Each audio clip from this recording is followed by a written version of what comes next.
আসসালামু আলাইকুম রহমতুল্লাহ বরকাত। রসুল্লাহ সাল্লাহ আলহাম বলেছেন, যখন সন্ধ্যা উপনীত হবে তোমরা তোমাদের শিশুদেরকে আগলে রাখবে এবং দরজা জালনাগুলো আল্লাহর নাম নিয়ে বন্ধ করে দিবে, কেননা তখন শয়তান চারপাশে ছড়িয়ে পড়ে, আর শয়তান আল্লাহর নামে বন্ধ করা দরজা এবং জানালা খুলতে পারে না।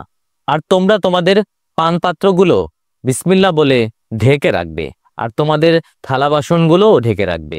যদি সামান্য কিছুতেও হয় তারপরও তা আল্লাহর নামে ঢেকে রাখতে হবে। আর রাতে যখন তোমরা ঘুমিয়ে পড়বে তখন তোমাদের বাতিগুলো নিভিয়ে রাখবে। হাদিসটি বুখারী এবং মুসলিমে বর্ণিত আছে। এজন্য আমরা আমাদের সকল রোগী এবং নিকট আত্মীয় সকলকেই উৎসাহিত করি যে আপনারা সন্ধ্যায় অবশ্যই বিসমিল্লাহ বলে সকল দরজা জানালা বন্ধ করে দিবেন। বাচ্চাদেরকে তখন কোনোভাবেই বাহিরে বের হতে দেবেন না, এবং রাতের একটা সময় উপনীত হওয়ার পর আপনারা সেটা খুলে দিতে পারবেন।